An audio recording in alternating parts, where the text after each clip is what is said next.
اللهم صل على سيدنا محمد وعلى آل سيدنا محمد وبارك وسلم. محترم علماء کرام، معزز سامعین، میرے بزرگوں اور دوستوں، اللہ تبارک و تعالی نے اپنے گھر میں بیٹھنے کی اور دین کی بات کہنے سننے کی ہم سب کو توفیق عطا فرمائی. اللہ اسے قبول فرمائے اور عمل کی توفیق عطا فرمائے. یہ مسجد بھی ہے، مدرسہ بھی ہے. اللہ کے نبی علیہ السلام کی مسجد نبوی مسجد بھی تھی، مدرسہ بھی تھی. آپ کی مسجد بھی تھی، مدرسہ بھی تھی، خانقاہ بھی تھی، فوجی چھاونی بھی تھی، تعلیم گاہ بھی تھی، تربیت گاہ بھی تھی اور عدالت بھی تھی. جتنی ضروریات دین کی ہیں وہ ساری کی ساری مسجد سے پوری ہوتی تھی. جتنے تقاضے دین کے تھے وہ سارے کے سارے مسجد نبوی سے پورے ہوتے تھے.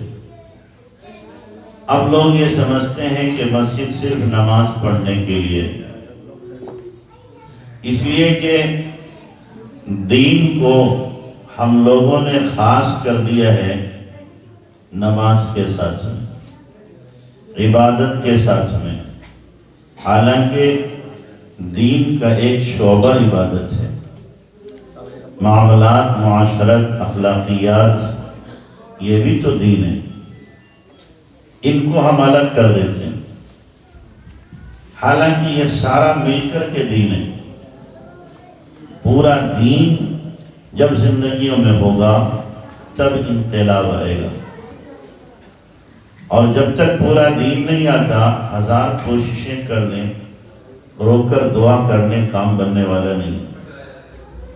مثال دیتے ہیں، ہم لوگوں کی مثال ایسی ہے جیسے چند نابینا لوگ ایک ہاتھی کے پاس کھڑے ہوئے، کسی نے سونڈ پہ ہاتھ رکھا، کسی نے پیر پہ، کسی نے دم پہ، کسی نے کان پہ کھڑے ہو کر، کسی نے اس کی پیٹھ چھوئی تھی.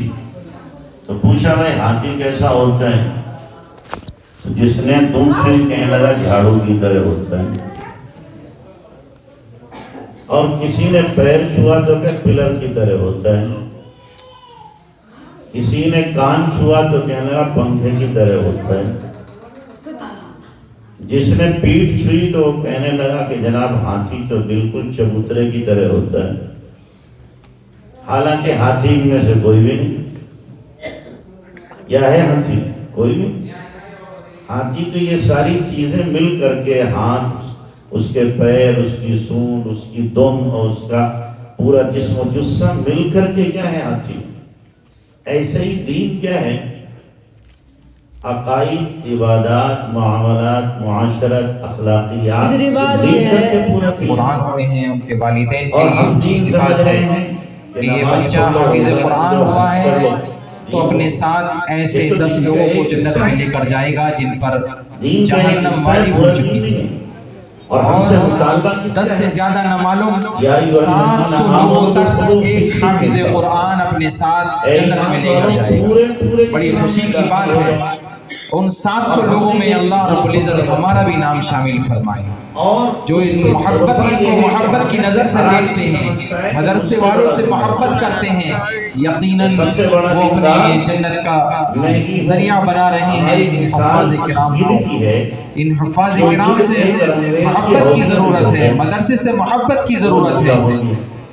اللہ کے نبی صلی اللہ علیہ وسلم نے ارشاد فرمایا، یا تو عالم بن جاؤ یا متعلم بن جاؤ، یا دین کی بات کو غور سے سننے والے بن جاؤ، یا علماء سے، حفاظ کرام سے محبت کرنے والے بن جاؤ. اللہ ہمیں سے محبت کرنے والا بنا دے. اتنی فرق ہے، ورنہ ہوں مور. تو موروں نے کہا بھائی ہمارے سر پر تو تاج ہے، تمہارے سر پہ تاج نہیں. یعنی اتنی کمی ہے، ورنہ ہوں مور. کہا کہ ہمارے پیر تو بڑے بدصورت ہیں، تمہارے بہت خوبصورت ہیں. کہ بھائی اتنی کمی ہے، ورنہ ہوں مور. تو کہا اچھا ایسا ہے ناچ کے دکھاؤ، ہم تو ناچتے ہیں، تم ناچ کے دکھاؤ کہ بس اتنی کمی ہے ورنہ ہمارا بھی یہی ہے کہ جی نماز پڑھتے ہو کہ جی اتنی کمی ہے ورنہ مجھ سے بڑا پکا مسلمان کوئی، کہ جی سنتوں کے مطابق زندگی گزارتے ہو بس اتنی کمی ہے ورنہ نبی کا ہم سے بڑا عاشق دنیا میں کر رہا ہوں نہیں مل رہا ہے۔ تمہارے معاملات دین کے مطابق ہیں، کاروبار دین کے مطابق کرتے ہو، ہندوستان میں رہتے سب چلتا ہے، اتنی کمی ہے ورنہ میرے مسلمان ہونے میں کوئی کمی بڑا بلند بیان فرمایا ہے۔ تو مسلمان ہوں گے علماء تو دین اس کا نام نہیں ہے۔ ہم اپنے آپ کو کامل دین میں داخل کریں، اللہ اس سے کا علماء قرآن ڈرتے نے تنبیہ کیا ہے یا ایھا الذین اس کی وجہ ہے کہ ان کے پاس فی السلم کافہ، قرآن کا علم ہے، پورے حدیث کا علم ہے، اللہ داخل ہو جاؤ تو پورا اسلام میں داخل ہونا پڑے گا ہمیں کہ عبادت بھی سنت کے مطابق، معاملات بھی سنت کے مطابق، معاشرت بھی سنت کے مطابق، اخلاق بھی سنت کے مطابق، اور جو سب سے بنیادی چیز ہے عقائد، وہ بھی صحابہ کے عقائد سے ملتے ہوئے۔ جس حصے میں کمی رہ جائے گی تو دین میں کمی ہے، اور اللہ تبارک و تعالیٰ کے یہاں وہ دین قابل قبول نہیں ہے کہ کچھ تو دین کا حصہ ہو کچھ بے دینی کا حصہ ہو، مکسنگ کر دی جائے، اللہ کے یہاں قبول نہیں ہے۔ صبغۃ اللہ ومن احسن من اللہ صبغہ، اللہ کے رنگ میں پورے رنگ جاؤ، اور اللہ کے رنگ سے بہتر کوئی رنگ نہیں ہو سکتا۔ اللہ کا رنگ دین ہے، اللہ کا رنگ دین ہے۔ اچھا بتاؤ، اگر کوئی آدمی 1000 کا نوٹ لے، اب تو 1000 کا ہے ہی نہیں، 500 کا ہی رہ گیا، تو 500 کا آدھا نوٹ لے انڈیا کا اور آدھا لے لے ریال سعودیہ کا، اور دونوں کو جوڑ دے سولیشن سے، دکان پہ لے کے جائے، بینک میں لے کے جائے، تو بولو انعام ملے گا اسے؟ اگر حکومت نے دیکھ لیا تو انشاءاللہ جیل کی ہوا اسے کھانا پڑے گی، غداری کا اس کے اوپر کیا ہے مقدمہ لگ جائے گا۔ وہ کہے گا ہے تو دونوں نوٹ، یہ بھی نوٹ اور یہ بھی نوٹ ہی ہے، ہم بھی یہ کہہ رہے ہیں، ہم بھی یہی کر رہے ہیں کہ جی ہمارا دین بھی ہے، فلاں کا دین بھی ہے، عبادت ہم کر لیں گے نبی کے طریقے پر، لیکن کاروبار کریں گے عیسائیوں کے طریقے پر، شادیاں کریں گے یہودیوں کے طریقے پر، اور اسی طریقے سے ہمارا جو رہن سہن ہوگا وہ برادران وطن کے طریقے پر۔ یہ مکسنگ جو ہم کر رہے ہیں اللہ کے یہاں یہ قابل قبول نہیں ہے کہ آدھا چیٹر اور آدھا بٹیر اللہ کے یہاں نہیں چلے، کہ غیروں کی رسومات اور ان کے رواج اور ان کے طور طریقے اپنا کر کے ہم سمجھیں کہ ہمیں کامیابی ملے گی۔ کامیابی نہیں، ناکامی کا منہ ہمیں دیکھنا پڑے گا۔ اس لیے کہ جو میں نے آیت پڑھی تھی، یہ دین ہمارے پاس پورا امانت ہے۔ کیا ہے دین؟ امانت ہے۔ اِنَّا عَرَضْنَا الْأَمَانَةَ عَلَى السَّمَاوَاتِ وَالْأَرْضِ وَالْجِبَالِ فَأَبَيْنَ أَن يَحْمِلْنَهَا وَأَشْفَقْنَ مِنْهَا وَحَمَلَهَا الْإِنسَانُ، کہ ہم نے اس امانت دین کو، قرآن کو، خلافت ارضی کو پیش کیا تھا کس پر؟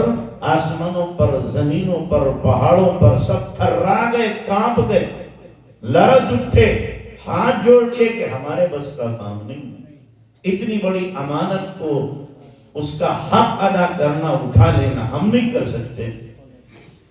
لیکن جب انسان پر پیش کیا گیا تو انسان نے چپندی کا شوربہ حملہ الانسان، اٹھا بیٹھا، امانت اٹھا لی۔ قرآن کہہ رہا انہو کان ظلوما جہولا، یہ بڑا ظالم تھا، بڑا ناعاقبت اندیش تھا۔ کیا تھا؟ ناعاقبت اندیش تھا۔ علماء فرماتے ہیں انسان نے امانت دین کو اللہ کی محبت میں چور ہو کر کے اٹھا لیا، اس کے خمیر میں اللہ نے محبت رکھی تھی اور محبوب کی طرف سے کتنا بڑا بوجھ دیا جائے آدمی اٹھا لیتا ہے، برداشت کر لیتا ہے۔ تو یہ دین کی امانت اللہ تبارک و تعالیٰ نے ہم کو دی ہے، اس امانت کا ہمیں حق ادا کرنا ہے۔ اب یہ دین کی امانت چاہے فرائض کی شکل میں ہو، عقائد کی شکل میں ہو، واجبات کی شکل میں ہو، سنن کی شکل میں ہو، نبی کی سیرت کی شکل میں ہو، جس شکل میں بھی ہو وہ ہمارے پاس امانت ہے۔ ہم اگر اسے ادا کر رہے ہیں تو امین ہیں، اور ادا نہیں کر رہے ہیں تو خائن ہیں۔ ہم میں سے ہر آدمی اپنے ضمیر سے پوچھے، اپنے گریبان میں منہ ڈالے کہ میں اس امانت کو ادا کر رہا ہوں یا اس کے اندر میں خیانت کا مرتکب ہوں۔ ہر آدمی پوچھے کہ جو میرے پاس امانت ہے اس کو میں نے کہاں تک ادا کیا۔ آج یہ رونا تو میں بھی روتا ہوں، آپ بھی روتے ہیں کہ دشمن حاوی ہو رہا ہے اور ہمارا جینا مشکل کر رہا ہے۔ ہم سب روتے ہیں، رونا ہی، لیکن جو ہماری ذمہ داری تھی ہم نے اس ذمہ داری کو ادا کیا، اس ذمہ داری کو میں نے پورا کیا۔ میں ایک سوال پوچھا کرتا ہوں، شاید میں نے یہاں پوچھا ہوں کبھی، ایک سوال پوچھتا ہوں، خواجہ اجمیری کے ہاتھ پہ کتنے لوگ مسلمان ہوئے تھے؟ 90 لاکھ کہتے ہیں مسلمان ہوئے، توبہ کی 90 لاکھ ڈالر۔ ہمارے ہاتھ میں کتنے ہوئے؟ ایک بھی۔ تو خواجہ اجمیری نے گویا 90 لاکھ برادران وطن کی چوٹیاں ختم کرا دی، دھوتیاں ختم کرا دی، ہے بھی؟ چوٹیاں دھوتیاں 90 لاکھ ختم ہو گئی کہ نہیں ہو گئی؟ پھر ان کے خاندان چلے آگے تک۔ ہمارے ہاتھ پر ایک بھی چوٹی دھوتی ختم نہیں ہوئی۔ تو خواجہ اجمیری سے دشمنی ہونا چاہیے تھی کہ ہم سے؟ بھئی دشمنی کس سے ہونا چاہیے تھی؟ نفرت کس سے ہونا چاہیے تھی؟ خواجہ اجمیری سے ہونا چاہیے تھی۔ انہوں نے ان کے دھرم کو کیا ہے؟ لوگوں کو ادھرم بنایا ہے، لوگوں کی چوٹیاں دھوتیاں ختم کی ہیں 90 لاکھ۔ تو ان سے دشمنی ہونا چاہیے تھی، ہم سے دوستی ہونا چاہیے۔ ہمارے ہاتھ پر تو ایک بھی نہیں، لیکن معاملہ اس کے اپوزٹ ہے۔ ان سے تو محبت ہے، ہم سے نفرت ہے۔ وہاں تو چادریں چڑھ رہی ہیں، منتیں مانگی جا رہی ہیں، اظہار عقیدت کیا جا رہا ہے، اور ہمارے ہاتھ پر ایک بھی مسلمان نہیں ہوا، ہماری صورتوں سے نفرت ہو رہی ہے۔ کیوں آخر یہ فرق کیوں ہے؟ ایک لڑکے مانے گا نہیں۔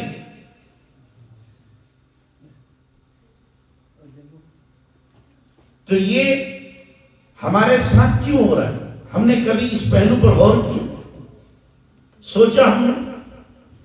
بات یہ ہے جو میں نے کہا، امانت جو ادا کرتا ہے اس سے محبت ہوتی ہے، اور جو امانت کو سینت کے رکھ لیتا ہے، ادا نہیں کرتا ہے، اس سے نفرت ہوتی ہے۔ خواجہ اجمیری نے دین کی امانت کو ادا کیا تھا۔ دین کی امانت کو کیا کیا تھا؟ ادا کیا تھا، لوگوں تک پہنچایا تھا، اپنے آپ کو بھی 100% دین میں ڈھالا تھا۔ ان کی سیرت، ان کی صورت اور ان کا کردار، ان کا کریکٹر اور ان کی نقل و حرکت اور ان کی زندگی کو دیکھ کر کے لوگ خود آئے تھے ان کے پاس۔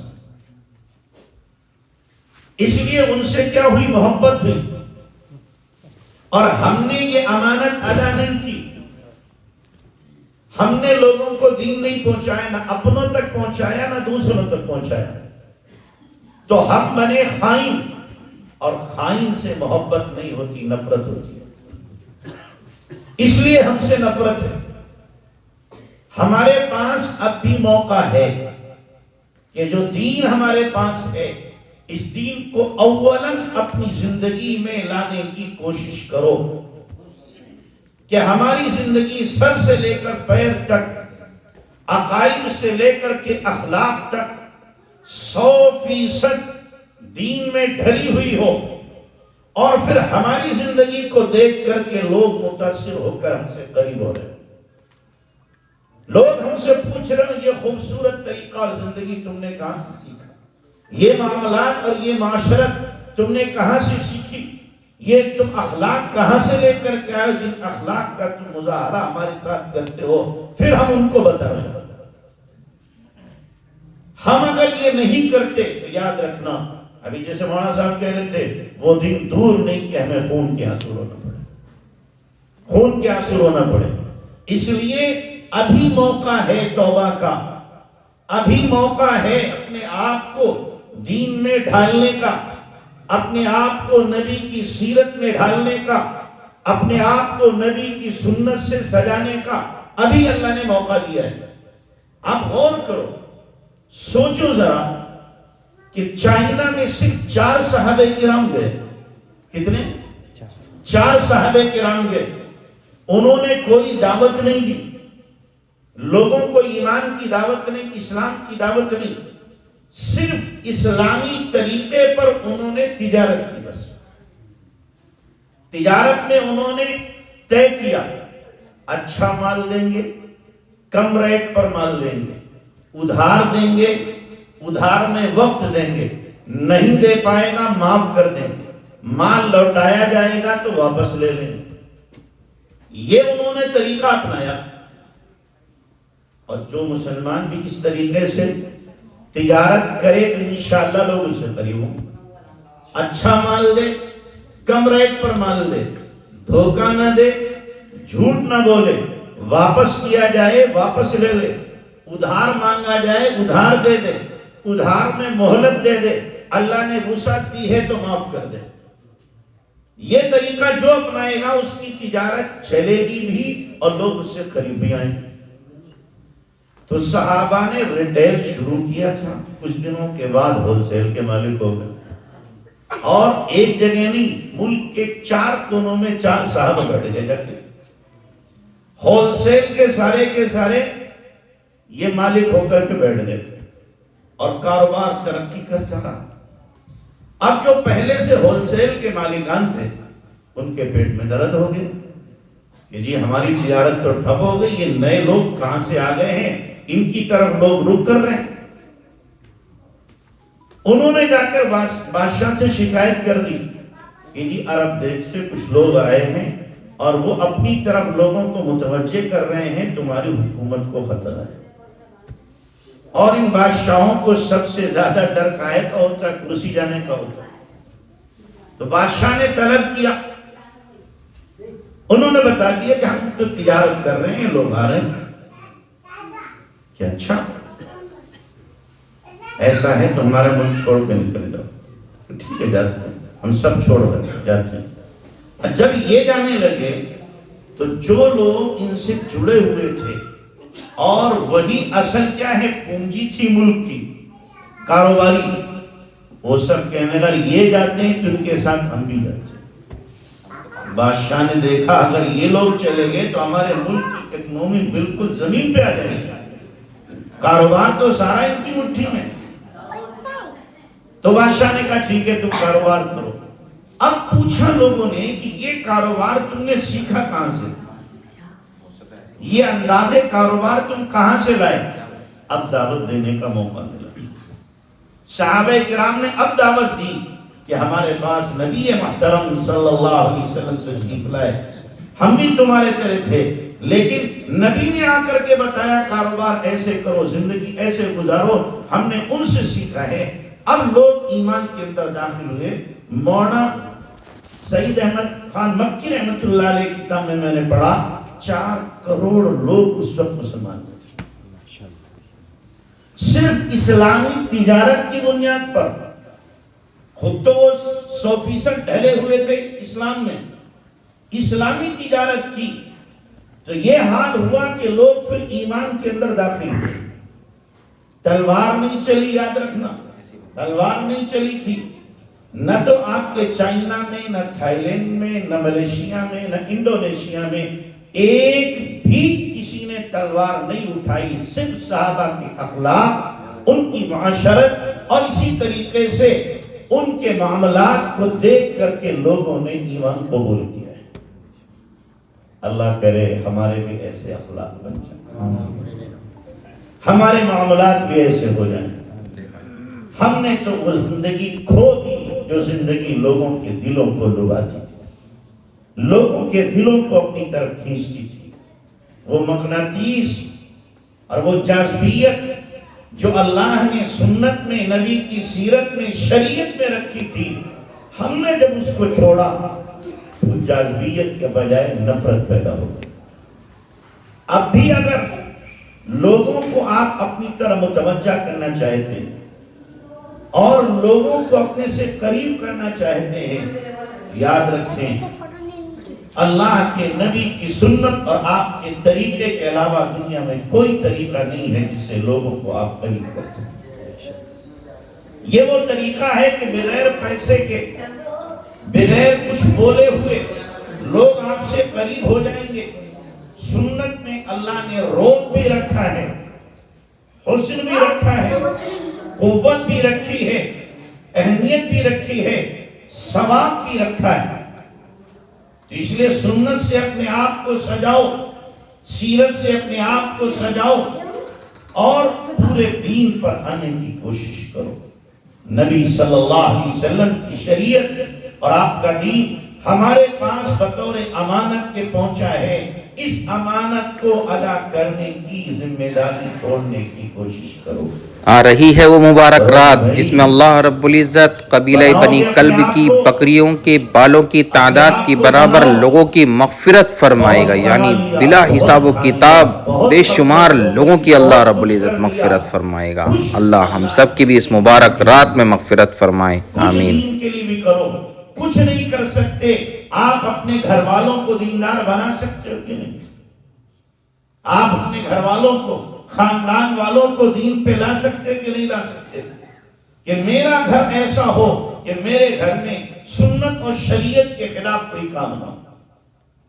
میرے بچے, میری بیوی اور میرے بھائی 100% سنت شریعت کے مطابق زندگی گزارنے والے بنے. غیر کوشش کر رہے ہو ہمارے دین کے مٹانے کی, اور ہماری طرف سے بھرپور کوشش ہو دین کو آگے بڑھانے کی. بڑے افسوس سے کہنا پڑتا ہے, غیروں نے ہماری مسجدوں کو ڈھانا شروع کیا تو ہونا کیا چاہیے تھا؟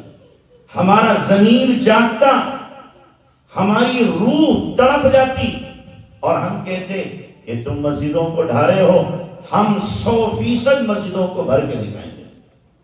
یہ ہونا تھا کہ جمعے میں جس طریقے سے مسجد بھرتی ہے ہم 5 نمازوں میں مسجدوں کو ویسے ہی بھر کے دکھائیں گے. اور مسلمان اگر اس کے اوپر آ جائیں کہ اپنا حلیہ بنا لیں اسلامی, کہ سر سے لے کر پیر تک اسلامی حلیہ, اور مسجدوں کو بھرنا شروع کر دیں, زبان پر سچائی لے آئیں اور معاملات اپنے درست کر لیں, اخلاق نبی والے بنا لیں, معاشرت اپنا رہن سہن نبی والا اختیار کر لیں, ممکن نہیں ہے کہ اللہ تبارک تعالیٰ انقلاب نہ لائے. انقلاب آئے تو اپنی زندگیوں کو بدلنے کی کوشش کرو. اپنے گھروں سے اس کی شروعات کرو, اپنے گھروں سے, کہ ہمارا گھر نبی صلی اللہ علیہ وسلم کی سنتوں کا کیا ہے, مرکز بن جائے. 100% زندگی ہماری ہمارے گھر والوں کی سنت کے مطابق ہو. دیکھ کر ہر آدمی کہہ دے کہ یہ نبی صلی اللہ علیہ وسلم کی سنتوں کا دیوانہ اور متوالا ہے. اس لیے یہاں سے طے کر کے جاؤ, مسجد سے یہاں سے نیت کر کے جاؤ کہ ہمیں اب اپنے آپ کو بدلنا ہے. غفلت بہت ہو گئی, مکاری بہت ہو گئی, عیاشی بہت ہو گئی, خدا فراموشی بہت ہو چکی, آخرت کو بہت بھلا لیا. اب ہمیں بیدار ہونا ہے, اب ہمیں جاگنا ہے, اب ہمیں حقیقت میں سچا مسلمان بن کر کے دکھانا ہے. کرو گے بھائی؟ کچھ لوگ تو ایسے ہوں جو حقیقت میں مسلمان بنے اور اسلام کا درد ان کے دل کے اندر ہو, اسلام کا درد ان کے دل کے اندر ہو. ہائے اسلام تیرے چاہنے والے نہ رہے, جس کا تو چاند تھا وہ حالے نہ رہے. ہے اسلام تیرے چاہنے والے نہ رہے، جس کا تم چاند تھا وہ حالے نہ رہے۔ حالہ کہتے ہیں چاند کے ارد گرد جو گول دائرہ اسے حالہ کہتے ہیں۔ ہم میں سے کتنے ایسے لوگ ہیں کہ رات میں آنکھ کھلتی ہو اور پھر 2 رکعت نماز پڑھ کے امت کے لیے دعا کرتے ہو، اسلام کے لیے دعا کرتے ہو، اسلام کے لیے مانگتے ہو کہ اللہ میری زندگی میں، میرے گھر والوں کی زندگی میں دین آ جائے اور امت میں دین آ جائے؟ ہیں اللہ ماشاءاللہ۔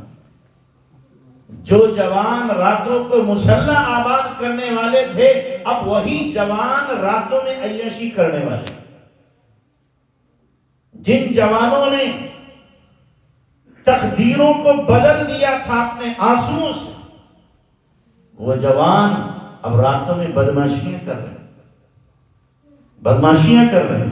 صلاح الدین ایوبی نے جب بیت المقدس کو فتح کیا تھا اور جب یورپ کا بیڑا آ رہا تھا فلسطین کی طرف، تو صلاح الدین ایوبی کو جب پتہ چلا، وہ مسجد میں رات بھر سجدے میں روتا رہا، اللہ سے کہتا رہا اللہ میں کمزور ہوں، میرے پاس فوج کم ہے، اس بحری بیڑے سے لڑنے کا میرے پاس سامان نہیں ہے، اللہ میں کیا کروں، تو انتظام فرما۔ رات بھر روتا رہا۔ جب صبح ہوئی، فجر پڑھ کے مسجد سے نکلا ہے، سامنے آ رہے تھے اللہ والے۔ صلاح الدین ایوبی نے دیکھا اور درد بھرے انداز میں کہا حضرات امت پر بہت برا وقت آ رہا ہے، بیت المقدس کا مسئلہ ہے، آپ اللہ کے لیے دعا کر دیجئے، یہ بحری بیڑا جو آ رہا ہے اللہ اس سے امت کی حفاظت فرمائے۔ وہ بھی کوئی پہنچی ہوئی شخصیت تھی، اوپر سے نیچے تک صلاح الدین ایوبی کو دیکھا اور کہا صلاح الدین تیرے رات کے آنسو نے اس بحری بیڑے کو غرق کر دیا، وہ بحری بیڑا غرق ہو چکا ہے، خبر ملی کہ سمندر کے اندر ہی وہ بحری بیڑا غرق ہو گیا۔ یہ تھے جوان جن کے آنسو سمندری بیڑوں کو غرق کر دیتے تھے، یہ تھے اللہ سے تعلق رکھنے والے۔ صلاح الدین ایوبی جب مسلمانوں کی صفوں میں آتا تھا اور کہتا تھا یا الاسلام یا الاسلام، ایسی اندر سے آواز نکلتی تھی کہ لوگوں کے دل دہل جاتے تھے، جیسے ماں کا اکلوتا بیٹا کسی کا مر گیا ہو تو کیسی اس کی ہائے نکلتی ہے، ایسی ہائے نکلتی تھی۔ آج تو ہے ہی نہیں کوئی رونے والا، ہے ہی نہیں اسلام کے لیے، دین کے لیے رونے والا۔ وہ دل مر گئے جو رویا کرتے تھے، وہ آنکھیں خشک ہو گئی جو دین کے لیے رویا کرتے تھے۔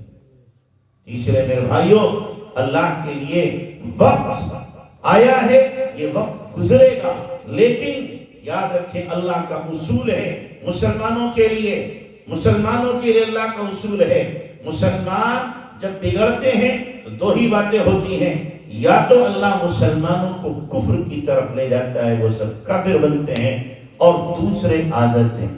اسلام تو باقی رہے گا، یہ بات تو پکی ہے، اسلام باقی رہے گا، اسلام نہیں مٹے گا، مٹانے والے مٹ جائیں گے۔ مسئلہ یہ ہے کہ ہم باقی رہیں گے کہ نہیں رہیں گے، ہمارے اندر اسلام باقی رہے گا کہ نہیں رہے گا۔ اگر مسلمان نہیں سدھرتے ہیں تو ایک تو طریقہ یہ ہوتا ہے کہ اللہ کفر کی طرف لے جاتا ہے، جاؤ تمہاری ضرورت نہیں۔ دوسرا یہ ہوتا ہے اللہ غیروں کو مسلط کرتا ہے اور مسلمانوں کی وہ ٹھکائی ہوتی ہے کہ اللہ تبارک تعالیٰ ان کو ختم کر دیتا ہے۔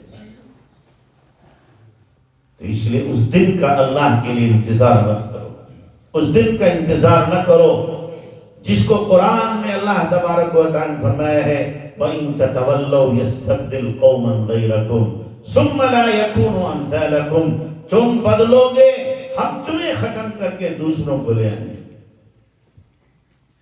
تو اس لیے اس کا انتظار نہ کرو، اس سے پہلے توبہ کر لو اور اس سے پہلے اللہ کی طرف رجوع کر لو اور اس سے پہلے اپنی زندگی کو بنا لو، اور جتنا اپنے بس میں ہے، سکت میں ہے، جتنا ہماری قدرت اور قابو میں ہے، اتنی ہم محنت کرنے اللہ کے لیے۔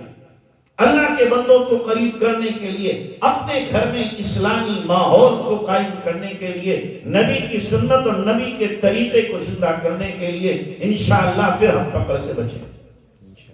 کرو گے کوشش؟ اور دین پر یقین رکھو، جو دین ملا ہے کہ کامیابی اسی دین میں ہے، کہیں اور نہیں، کہیں اور نہیں ہے۔ اور علماء سے جیسے کہہ رہے تھے، علماء سے اپنا تعلق رکھو۔ بعض لوگ بدگمان ہو جاتے ہیں، بدگمان ہوتے ہیں۔ میں نہیں کہتا کہ ہم میں سارے ہی اچھے ہیں، ہم میں بھی ایسے ہیں جو ڈھونگی قسم کے، مکار قسم کے ہیں، میں اس بات کو مانتا ہوں، ہم میں ہیں مکار، ہم میں ہیں ڈھونگی، لیکن سب ایسے نہیں ہیں۔ ایسے بھی ہیں جو راتوں کو رونے والے ہیں، ایسے بھی ہیں جو اللہ کے ولی ہیں، ایسے بھی ہیں جن کی وجہ سے نظام کائنات چل رہا، اور ایسے بھی ہیں جو بڑے فراڈی ہیں، مکار ہیں، ایسے بھی۔ لیکن سب کو ایک ترازو سے مت توڑو، سب کو ایک آنکھ سے مت دیکھو۔ تو جو آپ کو صحیح لگتا ہے اس عالم سے اپنا تعلق جوڑو۔ میں کہا کرتا ہوں، کسی ایک عالم کو اپنا فیملی عالم بنا لو۔ کیا بنا لو؟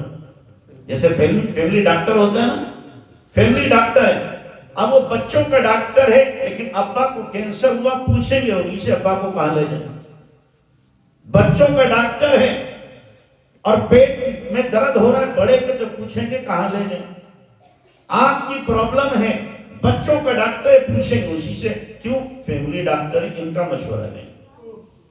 ایسے ہی فیملی عالم بنا لیں، کوئی بھی مسئلہ آئے گا ہم تو ان سے پوچھیں گے، دین کا ہو، دنیا کا ہو، اپنا ہو، پرایا ہو، کیسا بھی ہمیں ان سے پوچھنا ہے۔ ان کو نہیں معلوم ہوگا، یہ پوچھ کر کے بتائیں گے، یا ہمیں راستہ بتائیں گے، فلاں سے جا کے معلوم کر لو۔ اگر ہم اس طریقے سے تعلق رکھیں گے تو انشاءاللہ گمراہی سے محفوظ رہیں گے۔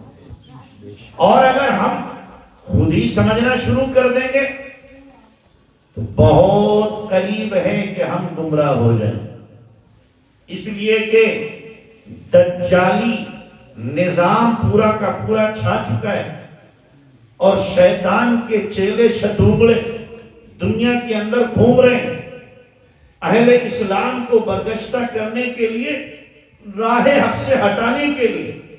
تو اس سے بچنے کا ایک ہی راستہ ہے، علماء حق سے ہمارا رابطہ قوی ہو جائے۔ کرو گے نا انشاءاللہ؟ اللہ ہم سب کو عمل کی توفیق عطا فرمائے۔ وآخر دعوانا الحمدللہ رب العالمین۔